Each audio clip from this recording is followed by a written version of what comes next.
going to show you how I make vanilla buttercream. Most recipes are going to start with butter, powdered or confectioner's sugar, and vanilla extract. Super simple ingredients. My recipe also happens to contain, this is vanilla bean caviar. So you can buy this online, but I personally prefer to buy my beans and scrape the center and get my caviar directly out of the bean. What we're going to do first off is we're going to start with a pound of butter, and I'm going to put that right into my mixer. Now this butter is room temperature. Then I'm going to put in my vanilla bean caviar. The meaning for that is that I really want it to get mixed up with my butter, because I want it to get really infused with the butter before I add anything else so it doesn't clump up. So I'm going to put it in my mixer, put my paddle on, lift it up. I'm going to start out on low. Always start on low no matter what I am making, because I have worn more batter than I care to admit to. But I always start out on low. Once I see things starting to adhere and come together a little bit, and I'm going to say it's usually with room temperature butter, it's only going to take about 30 seconds, if that. Once I see that happening, one thing I like to do is I like to add approximately a cup of my powdered sugar. So I have 840 grams of powdered sugar. I do everything by weight. This is roughly 7 cups. But if you wanted to follow my recipe, you need to get a kitchen scale, handy dandy, and it's 840 grams. Now I'm adding this to my 1 pound of butter and my 1/4 teaspoon of vanilla bean caviar. So I'm just going to put that in my mixer while the mixer is going. And as my process is pretty much repetitive, as far as once I get to this point, I'm going to put my powdered sugar in there, the first cup. I like to do that because that really helps the butter to have something to adhere to, so it breaks it apart and makes it really mix well with everything that's in the bowl. So you heard me, I turned it up just a tiny bit. Now after that 1 cup is in there and I see it starting to adhere, I'm going to add 1 tablespoon of vanilla extract. And once I've added that, and you're going to see it starts to get a little wet, I'm going to turn it up a little bit more, just so that I get everything mixed together. Now all my vanilla bean caviar, my vanilla extract, and my butter is really all mixed well together. So I'm going to turn my mixer back down because, again, I do not want to wear it. And then I'm going to add about a cup of powdered sugar.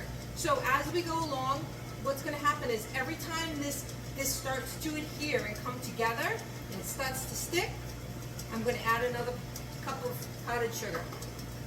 I'm not going to turn my mixer up yet. I'm just going to keep it going. Now you might be asking, why am I not scraping? You know what? I hate scraping. I'm like the scraping queen. I can get the last speck out of anything, but I hate wasting my time scraping. So I have made buttercream for probably 30 years, and except for when I very first started making it, I don't ever scrape. So what I do is I just keep adding a little bit at a time.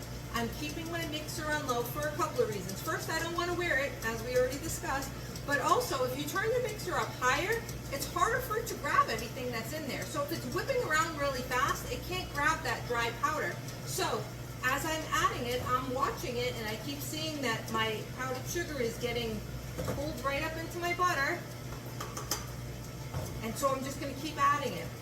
And until I add all of my powdered sugar, I am not going to stop this mixer, and I am not going to scrape. If you have a quality mixer and you work with a good procedure in making it, that is not necessary.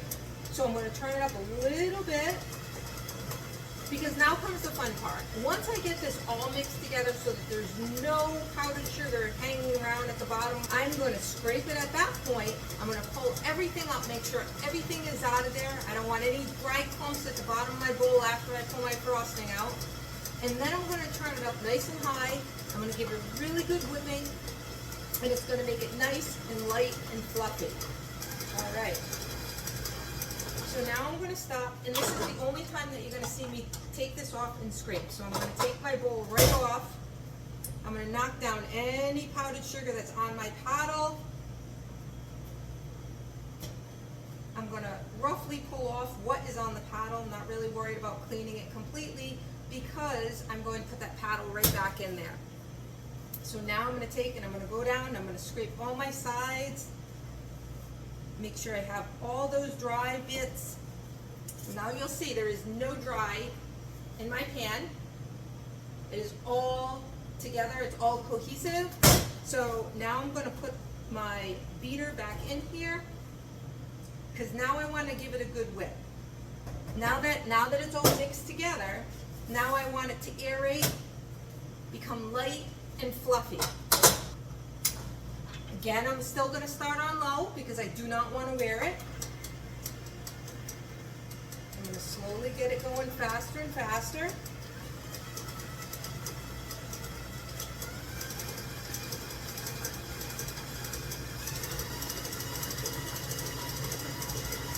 Now, one of the things that you'll notice when you're making any kind of whipped item is that for the most part, as it keeps whipping, it's going to change color, and that's because it's adding air to your frosting in this case. So it's going to take it and change it from that yellowish color of the butter. It's going to slowly become lighter and lighter and lighter, and that's when I'm going to know that it's done. So then I'm going to shut my mixer down. And I'm going to check to see how fluffy my frosting is and if it's going to fit what I need it for. For the most part, you want something that is going to push down easily, but it's going to stay. I could just eat this right off this, but that would not really be very ladylike, I guess. But in either case, I am going to post this recipe for you. If you have any questions, feel free to ask. So I hope you try it. I hope you enjoy it. I know I'm going to. And I will see you next time.